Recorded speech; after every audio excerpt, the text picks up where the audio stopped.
feel I am the hero in my own story in a lot of ways, because without me actually identifying with that trauma, identifying the trauma and becoming one with that condition, I wouldn't be able to have harnessed my potential to be at this present moment. And I feel the success of those engagements has built a stance for my future that I will never be able to deny, even if I'm depressed.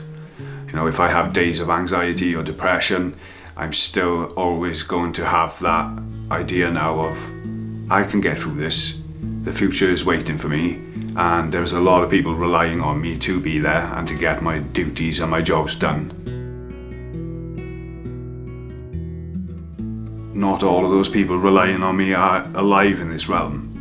You know, I come from a line of working class, hard-headed, hard in the fist men, and this is how I was brought up with my grandfather. And I feel from the circumstances of my birth and the line that led to me, I feel I have a duty to utilize my potential and to make the very best of any circumstances. So even if I am making the best of a bad situation, it's in terms of getting the best and being the best example I can be, and utilising that life potential that was granted to me by that line from grandparents, great-grandparents, great-great-grandparents. You know, millions of people have led to my existence, you know, and what kind of kick in the face would it be for me to check out, you know, before I've actually achieved what could be achieved with my life and my mind? You know, it'd be a complete waste, it'd be a spit in the eye of history.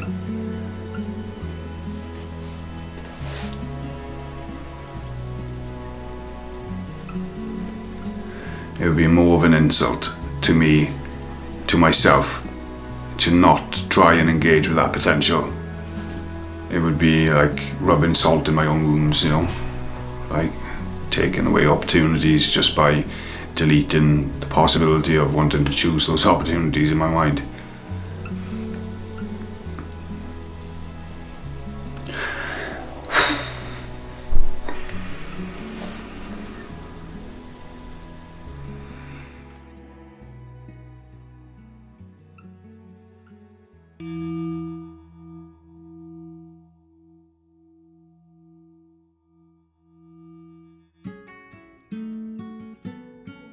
I do have a condition. It's a dissociative amnesia disorder, and it's brought around by psychotraumatic events, and it could have gone one of three ways. I could have ended up with a dissociative personality disorder, the dissociative amnesia disorder, or it could have been in a completely vegetative state of dissociation. Now, I'm glad I didn't develop the personality disorder, because a lot of people with these kinds of experiences do that, and it causes some problems, can we say that, with their sociability and their socialization and being part of communities and things. And I feel like now I've dealt with that trauma and I've identified with my condition, I feel more powerful. I feel there's potential for my life now. Whereas when my memories first started coming back, I was very lost. I was a broken man, and I couldn't find any sense in being around. You know, I couldn't find any purpose. I couldn't find any place. I couldn't find any sense of value in any of my experiences when those memories came back. And healing from that is something that I've had to really engage mindfully with, because there's so many people in my family relying on my existence, simply on my existence. They're not waiting for me to do anything, they just need me to be alive. And you know, if I'm not there, then that crime that my stepfather has committed by engaging in those acts and hiding them from the rest of my family and causing that damage to my brain and stamping out those earlier drives towards consciousness and the science of consciousness and physics and things, it would just be another waste, wouldn't it? It would be another crime, but if I let it happen to myself, it'd be a crime against myself then. You know, I'm at that stage now where I've been able to deal with those memories coming back and been able to identify with my trauma, identify good things about the process of identifying that trauma and then take those things forward. And that's the reason why I'm here.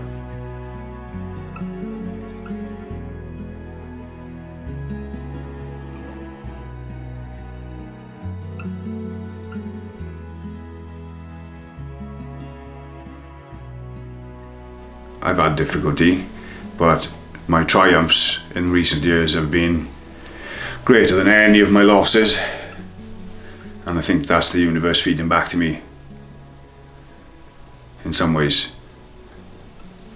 Even though a lot of the things I'm doing are down to choices that I've made, I do feel that I've come to this certain point in my life now where the universe is feeding back, and I'm feeling those like coherences and those interchanges, and I'm seeing a value in my cosmology.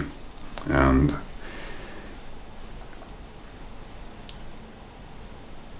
the best thing about that cosmology is my ability to communicate it, and I'll never be able to communicate it if I'm not here.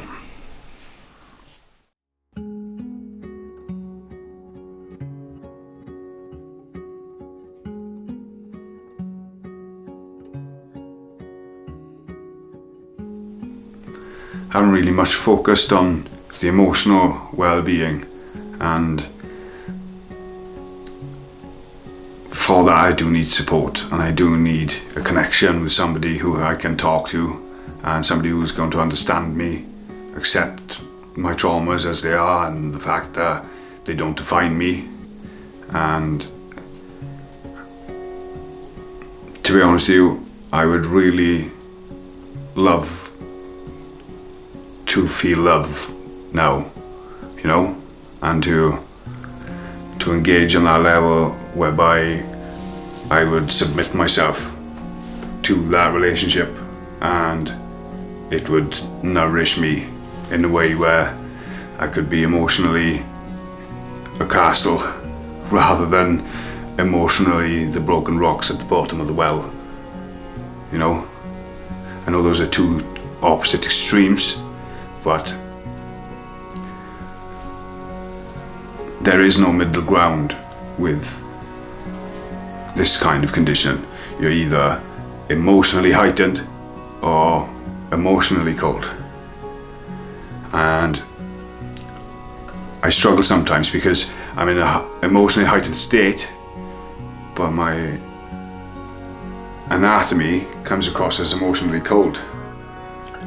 And I feel a proper nourishing relationship with a woman who I've got a proper connection with and a proper understanding with will help me to gauge those extremes and to find a middle ground, you know, whereby I can be emotionally aware, emotionally triggered, and show my emotion in a way where it's healthy, you know, in a way where it's nourishing, in a way where it feeds back and I can learn and progress and develop. So hopefully I'm going to find myself a brilliant partner, and I feel like this road will lead me there.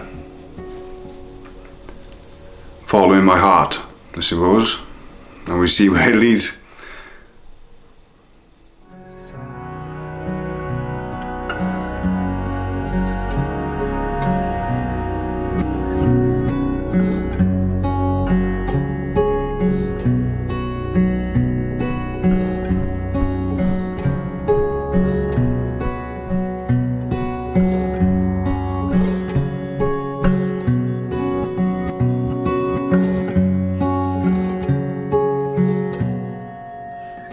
Looking for the light of love,